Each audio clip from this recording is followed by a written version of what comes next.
공중항공모함은 항공기를 운반, 발사, 회수하며 지원할 수 있는 모선 항공기입니다. 공중항공모함으로 건조된 유일한 예는 20세기 초반의 비행선뿐이었지만 기존에 존재하는 항공기가 공중항공모함의 역할을 하도록 개조된 사례가 있습니다. 이것은 실물로 제작되기보다는 영화 속에서 자주 등장했습니다.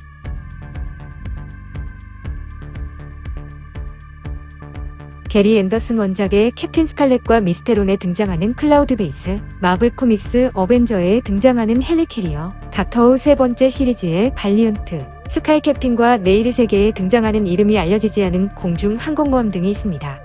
마치 영화와 같은 아주 특별한 공중항모 또는 모선 개념은 나치 독일이 개발했던 안드로메다 머신입니다. 이것은 내부에 탑재한 하우 내부 비행 접시가 공중 출격과 귀환을 가능하게 할 수 있는 모선입니다. 인간이 아닌 외계 곤충 종족과 전쟁을 벌이는 공상과학 영화 스타쉽 트루퍼스의 애니메이션 시리즈에서는 여러 행성을 오가며 대형 곤충들을 실어 나르는 생체 조직으로 이루어진 거대한 곤충 모선이 등장합니다. 이 곤충 모선은 육해공을 막론하고 어디나 갈 수 있으며 수중 항해도 가능합니다.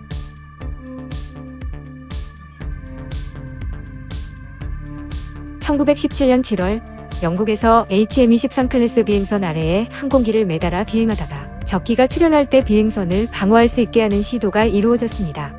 처음에는 무인 전투기, 그 다음에는 유인 전투기가 비행선 아래에 매달린 상태에서 성공적으로 발사되었습니다.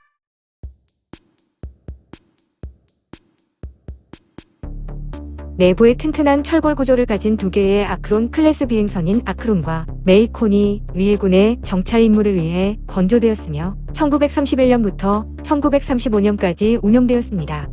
당시 미국은 독일에서 1차 세계대전의 전쟁 배상금 형태로 받아낸 비행선인 독일 제펠린사에서 제작한 USS 로스앤젤레스를 사용하여 소형 비행기를 발사하고 회수하는 시도를 이어간 후에 다수의 커티스 복엽 전투기를 수용할 수 있는 내부 경납고를 갖춘 아크론과 메이콘을 자체 설계하고 제작했습니다. 길이가 무려 239m인 아크론과 메이콘은 독일 힌덴부르크보다 단지 6m가 짧은 세계에서 가장 큰 비행 물체들이었습니다.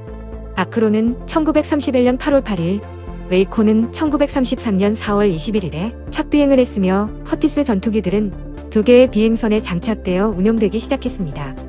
기체에 헬륨이 가득 채워진 상태라 언제든지 사고가 발생할 수 있었으나 아크론은 18개월 동안 공중에서 전투기를 발사하고 회수하는 공중 항공모함으로 기능했습니다. 아크론은 1933년 4월 4일 아침 뉴저지 해안에서 노우로 파괴되어 76명의 승무원과 승객 중 73명이 사망했습니다. 이 사고는 비행선 추락 사고 중에서 가장 큰 인명피해를 발생시켰습니다. 1935년 2월 12일 취역한 지 2년도 채 안 된 메이콘은 폭풍으로 피해를 입고 캘리포니아의 빅서 해안에서 실종되었지만 대부분의 승무원은 구조되었습니다. 나중에 발견된 잔해는 미국 국립사적지에 USS 메이콘 비행선 유적으로 등록되어 있습니다.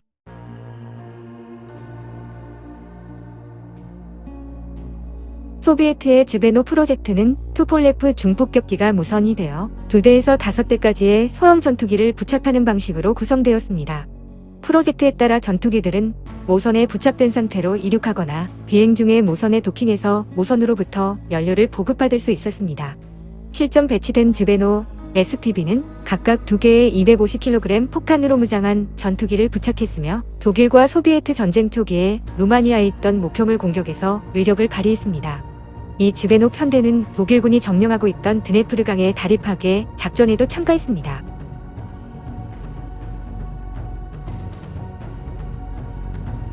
냉전 시기인 1960년대에 미국 로키드는 CL-101로 명명한 거대한 원자력 동력 수송 비행기에 대한 연구를 진행했습니다. 날개 길이가 340m이고 날개 아래에 최대 22대의 전투기를 부착하는 공중항공모함 프로젝트였습니다. 만약 이것이 실제로 제작되었다면 지금까지 어떤 비행기보다도 가장 큰 길이를 가졌을 것이고 20세기 어느 비행기보다도 2배 이상 컸을 것입니다. 동력은 원자로에서 생성된 열기가 후방에 있는 4개의 제트 엔진으로 전달되면서 공기를 과열시켜 추력을 제공하는 방식입니다.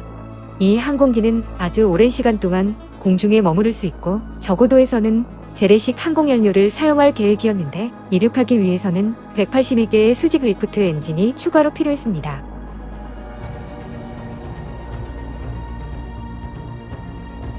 B-36 피스메이커 전략 폭격기는 한때 최대 4대의 맥도넬 F-85 고블린 소형 전투기의 공중 항공모함으로 기능하도록 검토되었습니다.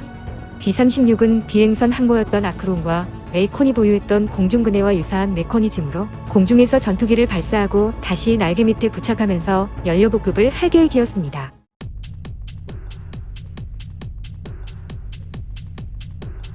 (1970년대) 초 보잉은 미공군과 계약에 따라 최대 10대의 마이크로파이터를 탑재해서 발사, 회수하면서 재장전과 급유를 하기 위한 공중 항공모함 연구를 수행했습니다.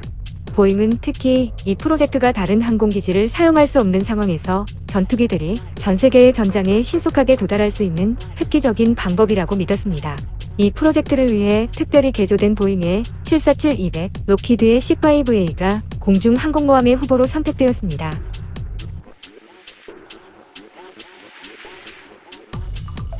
미국 방부는 2015년부터 개조된 로키드 C-130 허큘리스 화물기에서 일종의 드론인 그램린 무인항공기를 발사하고 회수하는 테스트를 수행하고 있습니다. 임무를 완료한 무인항공기는 특별히 고안된 도킹 기술로 공중에서 회수됩니다.